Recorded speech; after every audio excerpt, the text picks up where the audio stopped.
Certainly in Western civilizations, America for sure, we love celebrities. We get all goo goo gaga over learning about celebrities. We have whole TV shows and magazines and online sites devoted to knowing about celebrities and what they're doing and what they eat and who they're with and what they like to do. We just love celebrities. We like the secrets of knowing what a celebrity's inner life is all about. And it seems to me there's this multi-million dollar industry of getting to know celebrities. And of course, getting the inside scoop on them from a friend or from someone who knows them well, or what they're really like from a waiter who's waited on them. Are they really evil? Are they really good? What are they like behind the scenes? We're obsessed with that. It got me thinking one time about Jesus being, of course, one of the most notable figures in all of human history. And those of us who follow him claim we have a personal relationship with him, that we know him intimately. So what if one of your friends came to you and said, okay, you claim to know Jesus, your inside scoop. Tell me some things about him that other people don't know. What would you say? I think it pondered that once as an interesting question. I thought, well, here's some things I've learned about Jesus from my perspective, and other people will definitely know him different because he's an infinite God with infinite attributes and qualities about him. But here's some things I've learned about him, the way he relates to me. I would say that Jesus loves riddles.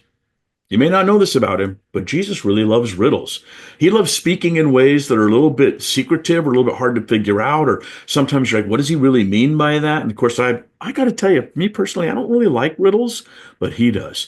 Now, he tells me that he doesn't speak in riddles. He mentions to me that, no, I only speak the plain truth. It's your understanding that's broken. That's where the problem lies. And I'm sure he's true about that. He's right about that. But to me, it comes across as riddles, and Jesus likes riddles. The other thing I've learned about Jesus is when you're journaling in your Bible, or you're reading along, or you're praying to him, you're trying to discern his will or hear what he has to say to you as you're reading a Bible text and you're praying, you kind of hear his voice in your head. The Holy Spirit's in your head and you're hearing him speak to you. And I would say this: Jesus never yells.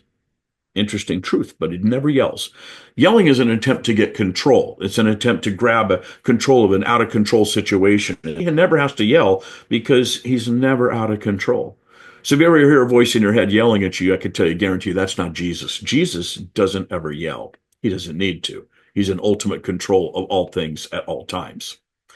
A third thing I've learned about Jesus that's interesting is he really loves hopeless situations.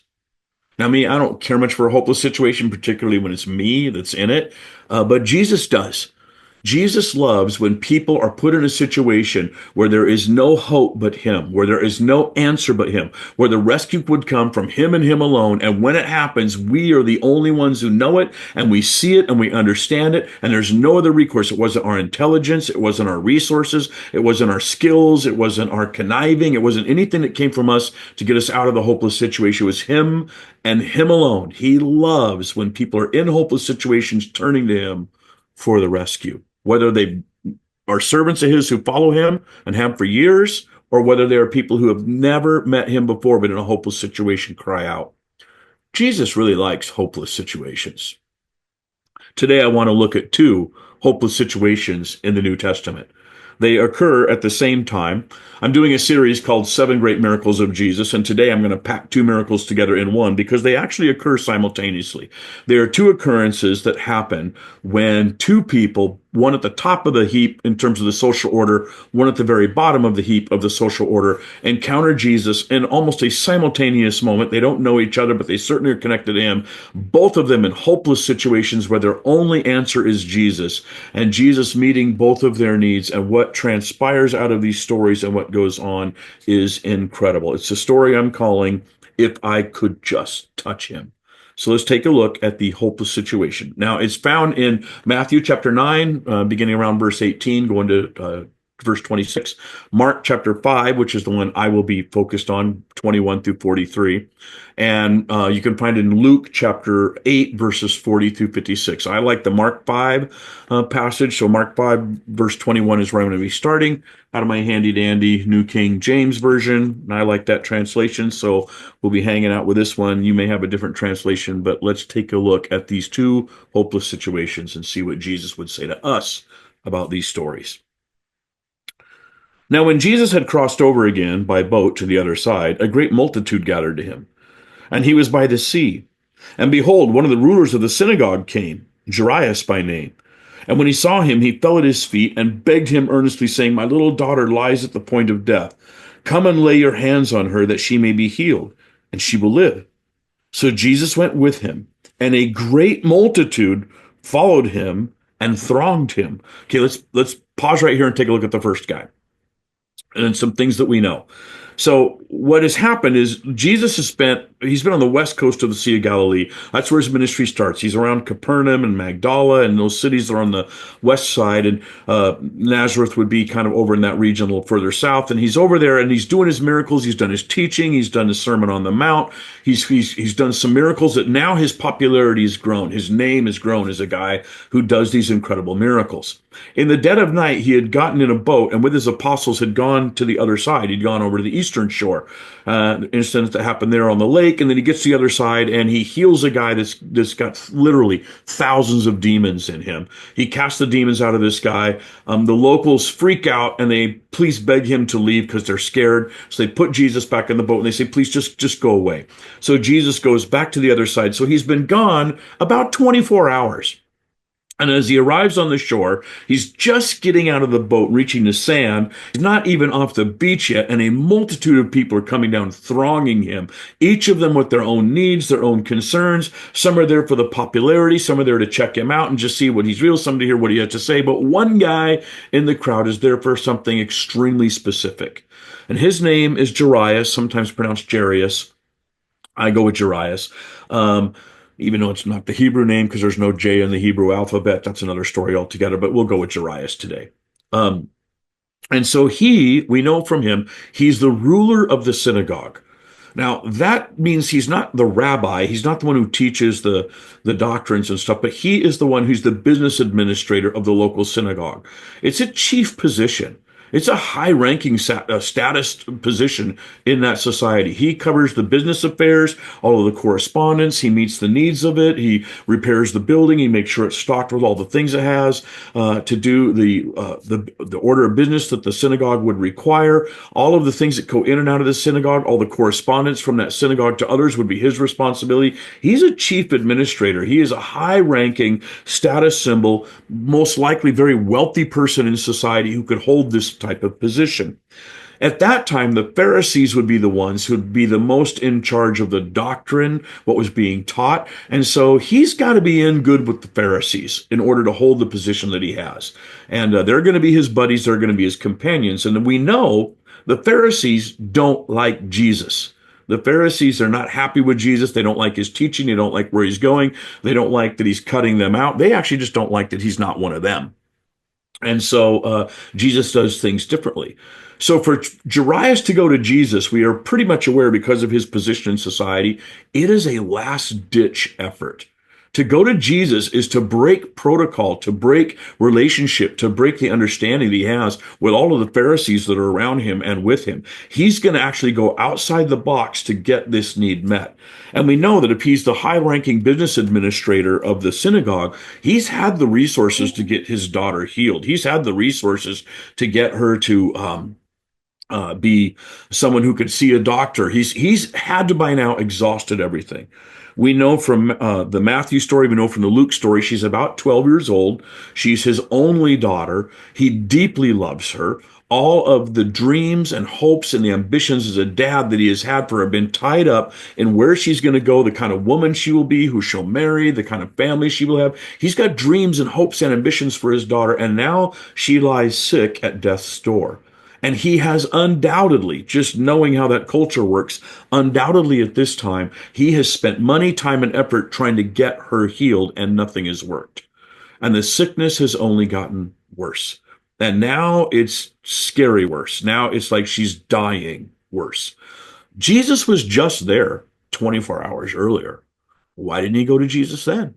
Why didn't he see Jesus before he got in the boat and left? And we can only surmise or guess or imagine that part of it is he wasn't desperate enough. Part of it is the risk of going to Jesus and breaking with the Pharisees that are around him and the upper echelon of society that were not big fans of Jesus was a huge social risk. And his daughter was going to get better. I'm sure he was working on it, but at this time, it's like all bets are off. I'm going to go to Jesus no matter what the cost. I don't care what the Pharisees are going to say. I don't care what the rabbi is going to say. I don't care what my other peers are going to say. I'm going to Jesus because getting my daughter healed is the single most important thing that could happen. I I get amazed sometimes at how much we're all like Jarius. That we hear about Jesus, we know about Jesus, other people tell stories about Jesus, but we sort of keep our distance a little bit until actually things become desperate and hopeless. I can't tell you as a pastor, and I've been a pastor many, many years, how many times it's not until someone is diagnosed with a life-threatening illness that they suddenly say, I need to find God. I need to ask if Jesus is can do anything for me because now I've gotten the diagnosis of cancer. I've had many a conversation with businessmen who were in positions of great influence and power and were driving forward their business and burning the candle at both ends, and type A driven personalities, only to discover that the business partner got them in debt, absconded with the money, and disappeared and left them holding the bag.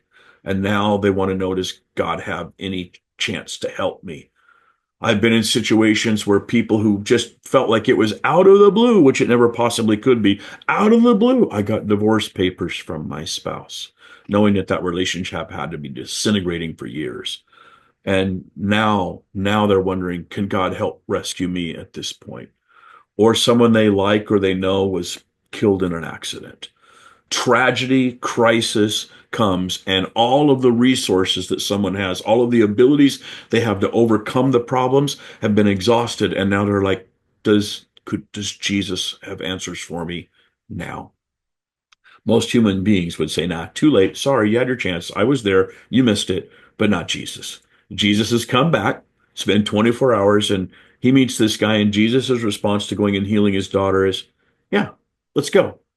And as they're leaving the beach and heading towards his house, throngs of people are gathering and they're pushing in on Jesus and they're reaching and they're trying to grab him, they're trying to touch him, they're cheering, they're trying to be around him. And if I was Jarius, I'd be just super mad. I'd be like, y'all can wait. You don't have any need that you're here for. My daughter is dying. We're on a really super limited time frame here to get something mightily important done. And you guys are just a bunch of looky-loos, celebrity chase and wannabe nothings. Dang it, get out of the way. Let us get to the house so this can happen. Come on. I would be mad. That's how I would be. Maybe you'd be different. But I'm sure Jarius is freaking out because it's slowing their progress down. They cannot get through the city streets to get to the house in time to perform this last minute miracle that is required to save his daughter. Imagine how he must feel. And so, in the middle of this moment, we get the second situation. Verse 25 of Mark chapter 5. Now, a certain woman had a flow of blood for 12 years and had suffered many things from many physicians. She had spent all she had and was no better, but rather grew worse. When she heard about Jesus, she came behind him in the crowd and touched his garment. For she said, if only I may touch his clothes, I shall be made well. Immediately, the fountain of her blood was dried up, and she felt in her body that she was healed of the affliction. And Jesus, immediately knowing in himself that power had gone out of him, turned around in the crowd and said, who touched my clothes? But his disciples said to him, you see the multitude thronging you, and you say, who touched me? And he looked around to see her who had done this thing. But the woman, fearing and trembling, knowing what had happened to her, came and fell down before him and told him the whole truth. And he said to her, daughter, your faith has made you well. Go in peace and be healed of your affliction. While he was still speaking, some came from the ruler of the synagogue's house who said, your daughter is dead. Why trouble the teacher any further? Let's just pause right there for a second. Okay, so while Jesus is almost fighting the crowd with his apostles and Jarius, trying to get to Jarius' house, in the middle of this thronging crowd, packed tight with people reaching and touching, and grabbing Jesus and just doing the whole celebrity thing, one woman in the crowd is different. One woman in the crowd we know has suffered for 12 years of an internal hemorrhage, some sort of bleeding issue. Now, in the Hebrew culture, an Old Testament would say that any woman who had a menstruation was to be set aside and not mixed with society. Originally, I think, is super great idea because partly it was a cleanness issue, the ability to have water and stuff. It's like at that time, women had that issue. It's like you get to leave the tent and you go to a special tent over there and you can spend that time kind of offline. Now, for the women, that had to be really great. It's like, thank you. I don't have to cook meals. I don't have to deal with my husband. Someone else is going to watch my kids for me. I get to just go, go through this time in the tent over there, and I just get to be unclean for a while, which was God's way of saying, just leave her be, let her have that peace. And that's how it would be. Now, if you got stuck in that position, the problem was, when do you come back? When do you mix in society again? Because that made you unclean in a permanent fashion. This woman had been unclean in a permanent fashion. It meant that she couldn't actually live in the household with other people. It meant she couldn't go to any parties. It means she couldn't be at meals with other people. It meant that over time, she had to go into isolation and stay in isolation because she could not mix with the rest of the population because of this medical problem that she was having, which had potential to contaminate others around her. And as a consequence, she would spend anything she had to get better. And she had, and none of the doctors could cure her. She had spent all that she had, and I've done some studies on the kind of medicine that would be practiced back then, and it was more like superstition than actual medicine, so no wonder. They had taken the money and they had run. And now she has lived in isolation. We don't know what age she is, but we're kind of guessing she's probably never got a chance to get married, because 12 years she's been having this problem. Even if she was married, she's isolated from her husband. Her husband would have had actually every right to divorce her because she couldn't mix or be in his family or be in his home. She is isolated, alone, in physical pain, in physical suffering, has spent all that she had. And she actually, because of her medical problem, the legality of the day is she should not be where there's other people. She should not be in a crowd, and she certainly should not be touching other people, let alone a holy rabbi. For a woman to go and touch a holy rabbi in this condition would be considered an incredible social faux pas. In fact, she is fallen so far down, we could easily say at this point in her life, she's on the bottom rung of society. She's a pain-stricken social outcast, considered unclean by even her own family, who can have barely anything to do with her. There might be a sister, there might be a mom, there might be a friend who tried to stick by her, but even they would be incredibly restricted. Can you imagine the life that this woman has led for 12 years? And at this point, she's like, there's the one who can make me whole. And she's willing to risk any social impropriety. She's willing to risk anything to get to Jesus because her situation is so hopeless. He's the only answer that she has. Somehow she gets down, she crawls through the crowd, she gets close to him as she can be, she fights through with whatever weakened body strength she has. She's pushing her way through the crowd, fighting her way, inching her way in. She's not going to be stopped until she can reach out and touch the hem of his garment. The Jews of that day, much like modern Jews, would have had a tassel, a four-cornered tassel garment underneath their outer clothes. So they would have to wear this shawl. The men would wear this shawl with a tassel on each corner. It was a prayer shawl, and each of the tassels would represent their connection to God. It would represent obeying the law of God. It would represent the Old Testament that was with them. It would represent that I belong to God. And these tassels show that where I go north or south or east or west or before me, behind me, to the right, to the left, or whatever I would do, God is with me. God is the one who leads me. The tassels represented so much. I could do a whole study on just those tassels.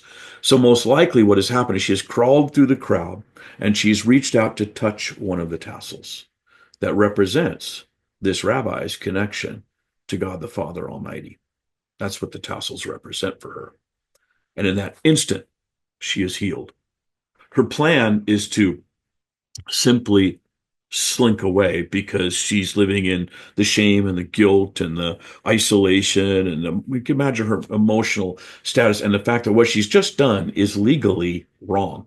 She has made him actually unclean by touching him according to the law. And yet she is healed. And Jesus walking along in this crowd, he's like kind of pushing his way through. Yeah, being knocked around, jostled a little bit. We see people with celebrities do. There's no sense of propriety or decorum or even care whether or not the celebrity's being knocked around. And Jesus stops everything in that instant. He says, "Who touched me?" His disciples look at him and like, who touched you? Everybody touched you. Look at this crowd. They're all crowding around. We can barely get through the city street here that's so crowded. There's all these people coming out of the homes and coming out everywhere. Everybody's touching you and grabbing you and reaching for you. What do you mean, who touched me?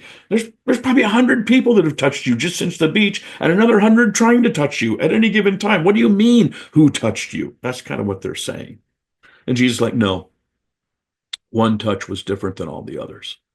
One touch had something behind it, which was an act of faith. One touch wasn't about celebrity or popularity. One touch wasn't about just being part of the crowd. One touch was different because it was a touch of desperation in a hopeless situation, needing something from me that only I can give. And I felt power leave my body and go out because that was the one touch that was the touch of faith.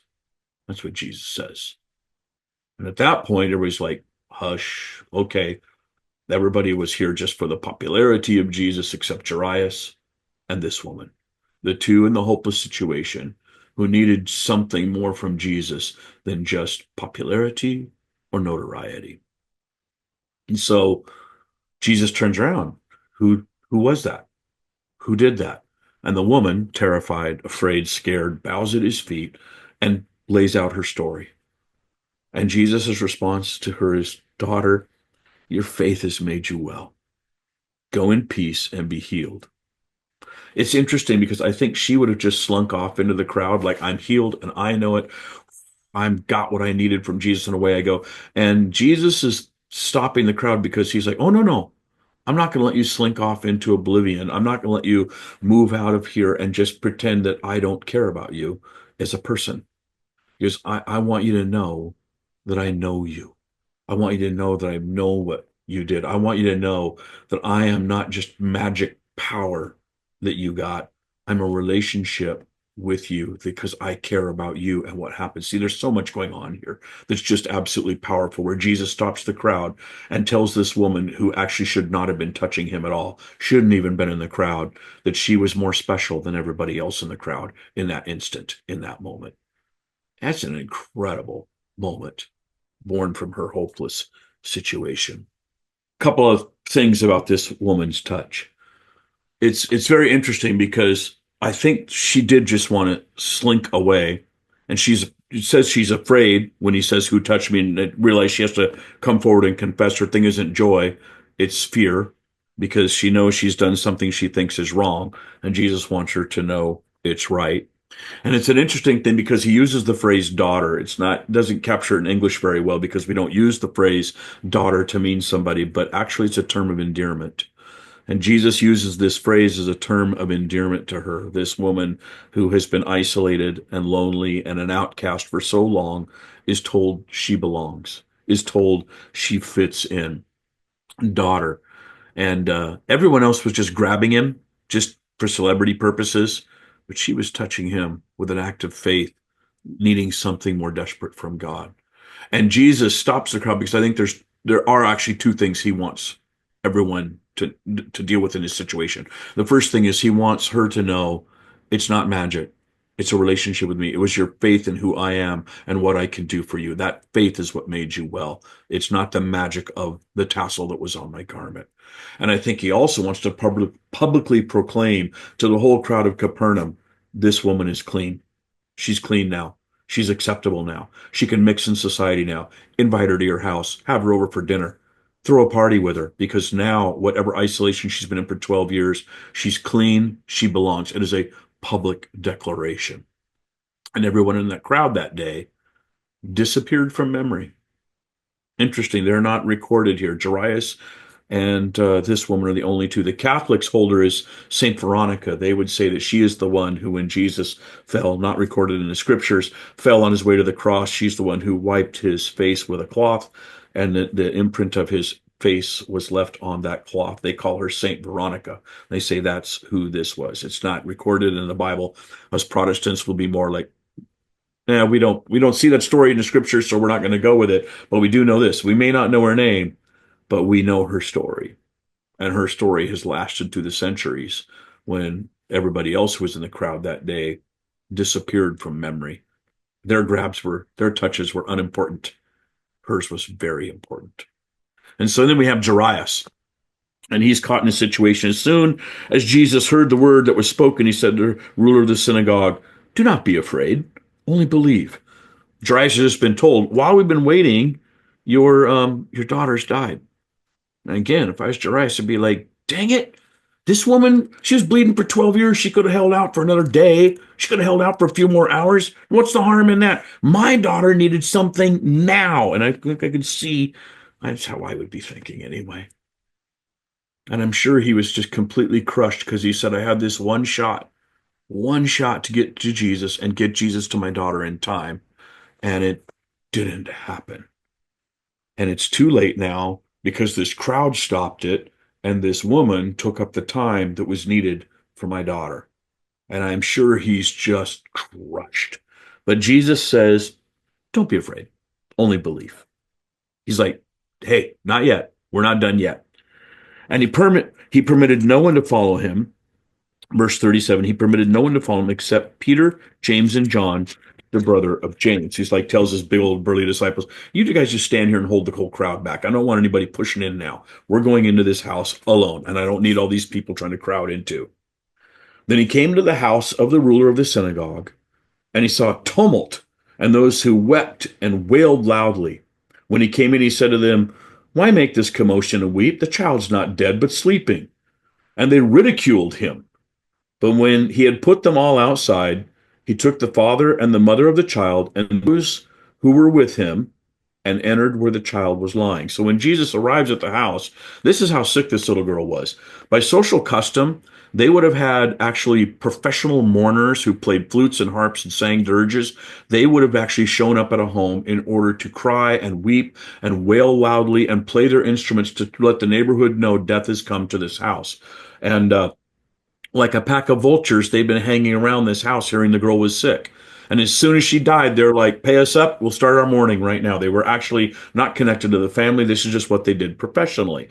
And so they are already doing their thing. They're wailing, they're crying, they're playing their flutes, they're doing their dirges. They're actually exhibiting and doing the wailing cry. So the neighborhood knows death has come to this house. Jesus arrives on the scene and goes, what are you doing? What are you doing? She's not dead. You're too early in this. You need to get out. They ridicule him. It's like, you know why are they ridiculed? These are professional mourners. It means they don't do their job until they know for certain their job can be done. It means they know when someone has died and when someone is still sick and hasn't died yet. And they're saying, we know she's died. So we're here doing our thing because we're experts in this industry. And Jesus is like, get out, get out. So poof, off they go. They get out. He takes his three apostles with him. He takes the mom and the dad. Everybody else is gone. And Jesus goes into the room where the daughter is lying.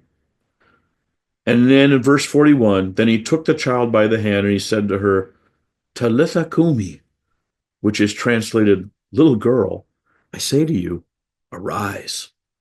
Immediately the girl arose and walked, for she was 12 years of age. And they were overcome with great amazement.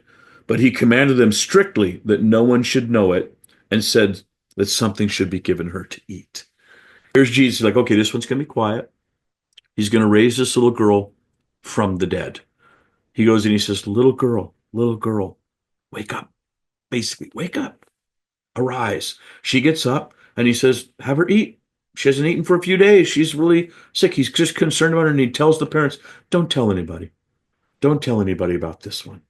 It's funny, he was on the other side of the lake just the day before telling the guy who'd been delivered of demons, go tell everybody. But here on this side of the lake, he says, don't tell, because too many things would have happened regarding them trying to force him to become Messiah. He's like, play this one down. He tells her not, but he has done the miraculous deed in a hopeless situation when the professional mourners knew she was dead and the servants had come and told Jarius that their daughter was dead, that his daughter was dead, that she lives. She lives. Jesus has come to the rescue in two hopeless situations from people who just needed to reach Jesus. If they could just reach Jesus, he could solve everything. And all of the timing worked out perfect in his way because Jesus is never out of control. There's some principles I look at in people in hopeless situations. I examine these two stories. One of the principles of both of these people teach us is when you're really in a truly hopeless situation, you know you need Jesus, you no longer care what other people think. That's the first principle. You don't care what people think of you.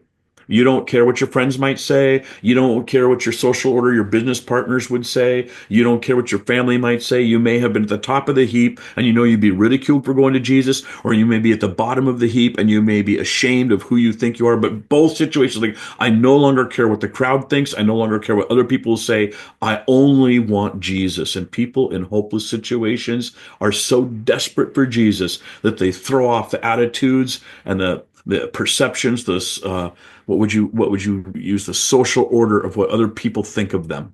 So I don't care what other people think of me. I just want Jesus and Jesus alone, and I'm willing to risk my reputation in order to find Jesus. That's the first principle. Another thing I realize is that people in hopeless situations, their faith becomes very simple, and it isn't complicated. Jarius didn't come to Jesus and say, I need you to heal my daughter, but before you do, I want you to explain end times prophecy to me, right? He didn't do that.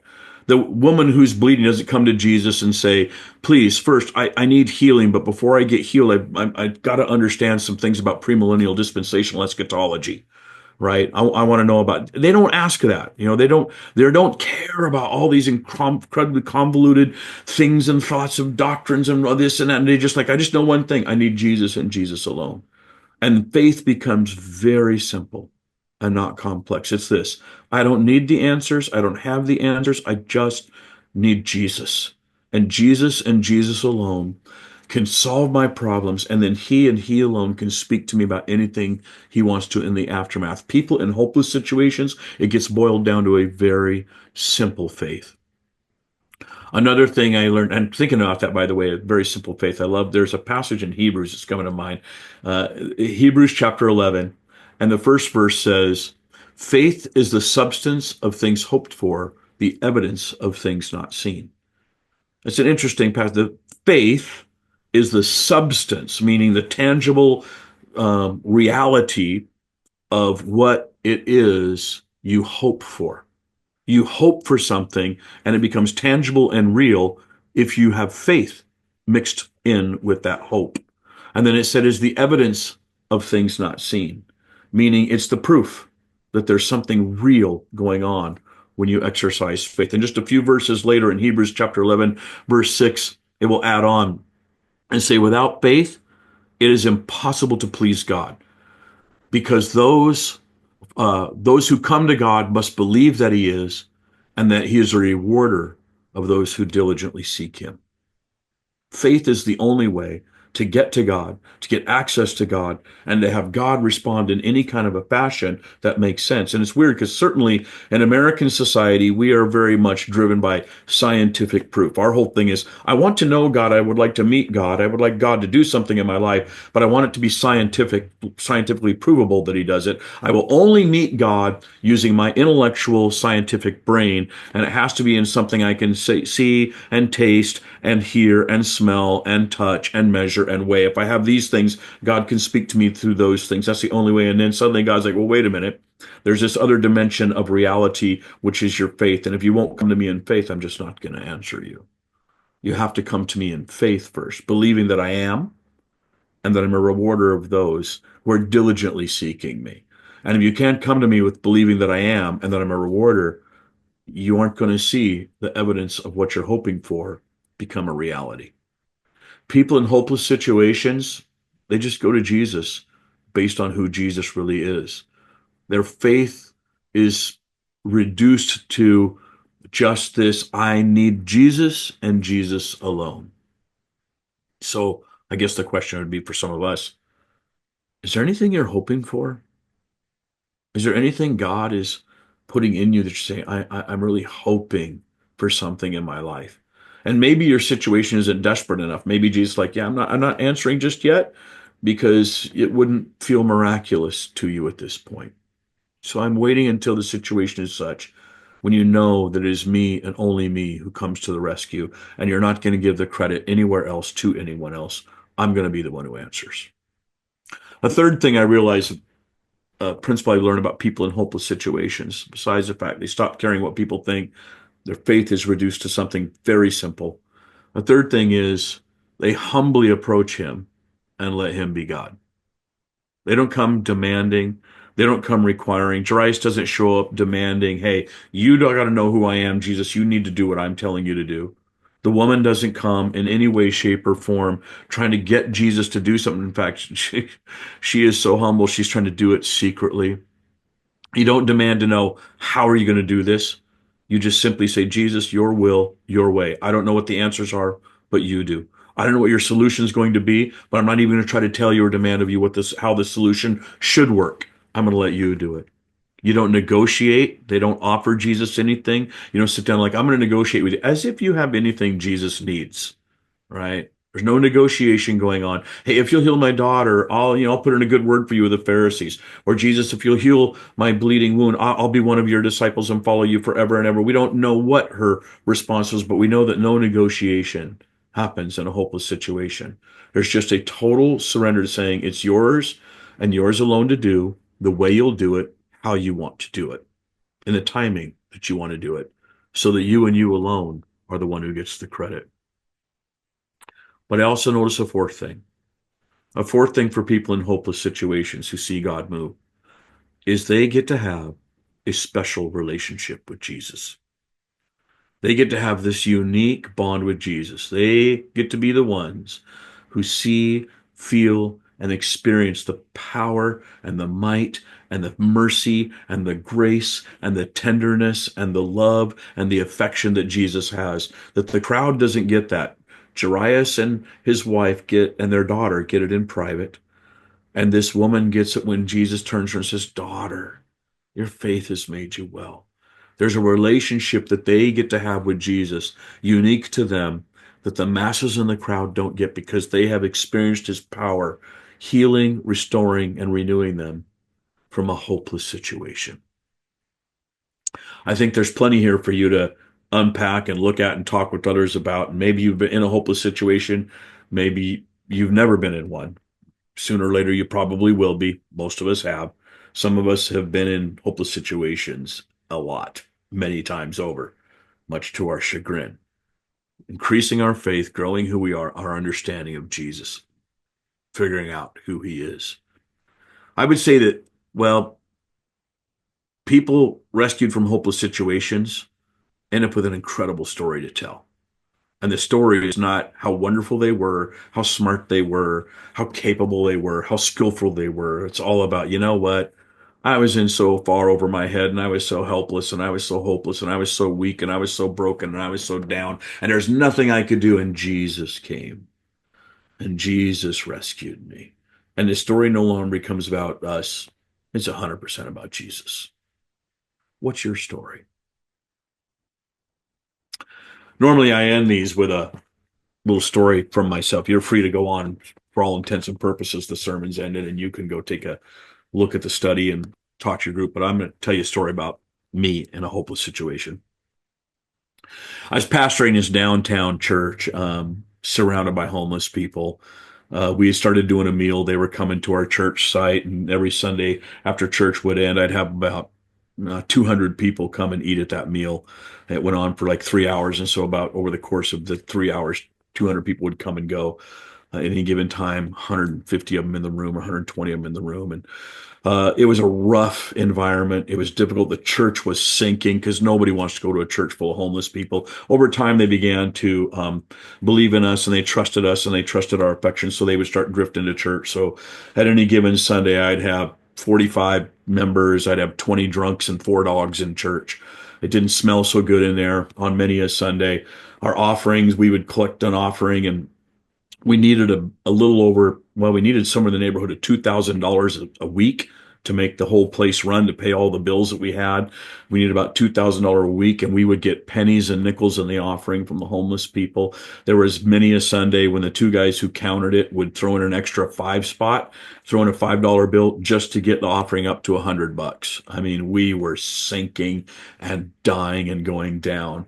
And I couldn't get Christians to come. They would come and say how much that was the work of Jesus and how much they loved it, but they weren't going to attend church there. It was too rough a place. Typical job for me would be getting up every day and going to work, and first order of the day, cleaning up needles and beer cans and human poop from around the church. So I would get into my office. That's what I would do. It was not glamorous. It was not beautiful. And we were going down. And so we kind of announced to everybody one December that we were going to end and this church isn't going to make it anymore. And so with just kind of letting the homeless people know, letting the community around us know we're going to have to probably quit and this building will be put up for sold and our church isn't going to be here anymore. And I had to say that on a Sunday in a December around Christmas time once. And afterwards, this little street lady came up to me and little old lady, and she goes, "So the church isn't doing well, is it?" I'm like, no, it's sinking, and we're not going to make it. Well, you need money, right? And I said, yeah. I mean, we're going to financially, we're doing very poorly. Well, would $10,000 help?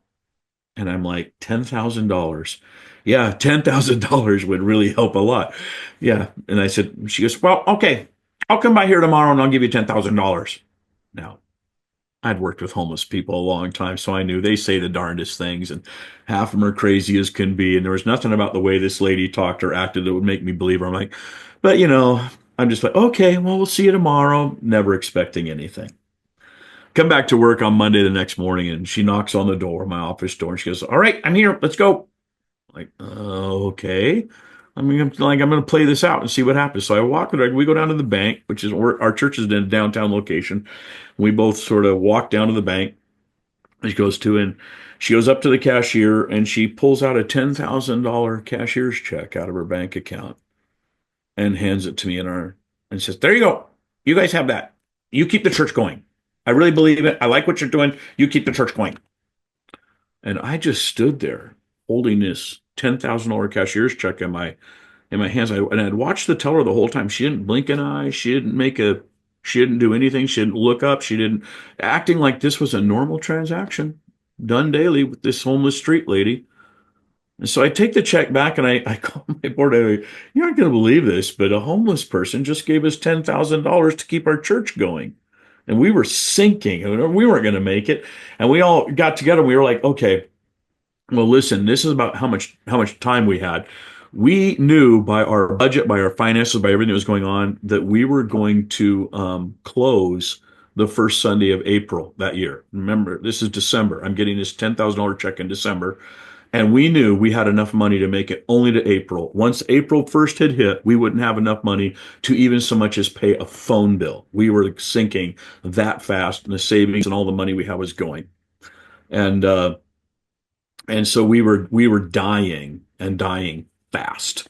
And I would just say this: it's hard to explain to people when you have poured your blood, sweat, tears, emotions, your anxiety, your hundreds of hours, and the physical labor and the spiritual prayer and the stuff you put into a church, to watch it sink and die as you're both exhausting yourself, as you're trying to build it and make it happen. It is mentally anguish. It's mentally anguishing trying to do that. And I have been caught up in this for a couple of years, trying to save a dying downtown church that had really no hope and had taken a huge toll out of me. And suddenly I'm holding this $10,000 check, and our board members and we sit down and we're like, well, let's put it in the bank and sit. Because if we end up closing and we take this $10,000, that's shameful. That would be embarrassing. So we need to be able to give it back to her. So we're not going to spend any of it until we see what God's going to do. We're going to put that on hold. And then the other thing would be that if her family comes out of the woodwork somehow and discovers that she had this money and that she gave it to a church and they thought that was a mistake and they wanted it and they want to scream and yell at us, we want to be able to give that money back. So we're not going to be unethical in this. So we put the money in the bank and sat on it while we kind of tried to dialogue. What should we do next? And that March, a denominational leader came to me and he said, "Hey, your church is going to close," because I'd sent a letter to saying we're going to close this church April 1. And he said, I think we got a way to keep your church going. I think what we should do is give you an equity line of credit on the building, because you're doing this incredible line of work with street people. We're telling our churches all over the country that they should be doing this kind of work, that they should be getting out of their doors and impacting their community. You're doing it. And if we let your church go down, it's shameful to all of us for the message that we're trying to bring to the whole national denomination.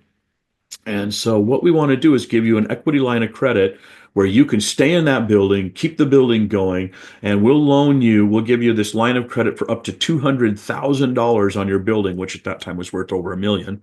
We'll give you this line of credit. The building was paid for free and clear.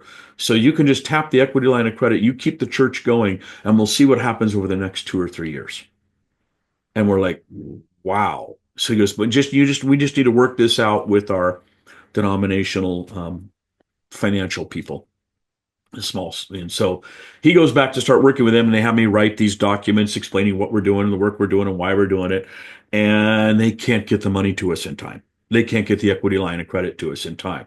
And so April rolls around, and we actually don't have access to any money whatsoever. The only money we have to keep us alive and going is that $10,000 from the homeless lady. And we had found out in the interim time between December and April that actually she was really affluent. She got these checks on a regular basis, that she owned a couple of homes that were out in the outlying areas. She had somehow been part of a farming family that would made a lot of money in farming, and she was there, and somehow she had just fallen to this level. But actually, I would say at that point, lived the way she wanted to. We actually tried to get some guys to go out and help her refurbish one of the old homes that she could go back and live in it, that was out in one of the smaller outlying farming towns, but she just wanted nothing to do with it. She was happy with where she was, and she just wanted us to keep the money, and it was okay because she got these checks on a semi-regular basis. And so April rolled around, and that $10,000 kept our church alive. May rolled around, and for the first time in my many years that have been there, for some crazy reason, our church made its budget. We got a kickback of money from the IRS for overpaying some payroll taxes, some other things happened, and between her money and that money we made alive, and we got the equity line of credit rolling in to us, and it came in June. And so here we are all these years later doing our ministry, and we've since sold that downtown cathedral and built our coffee shop church. And here we are now. We'd say our situation was totally hopeless. And the only reason our church does any ministry at all, the only reason we're alive at all, the only reason I can actually sit here doing these videos, in fact, with the Randy K Ministries, is the fact that a homeless lady once gave us $10,000 when we were in a hopeless situation. And Jesus did it. What's your hopeless situation? Because I can tell you this, when you turn to Jesus, the remedy probably won't be anything you will ever think possible. But when it's done, you will know it's Jesus and Jesus alone who supplied your need, who brought you up out of the miry clay and set your feet upon a rock and made your footsteps firm, as Psalm 40 says. Jesus can answer you in your hopeless situation too.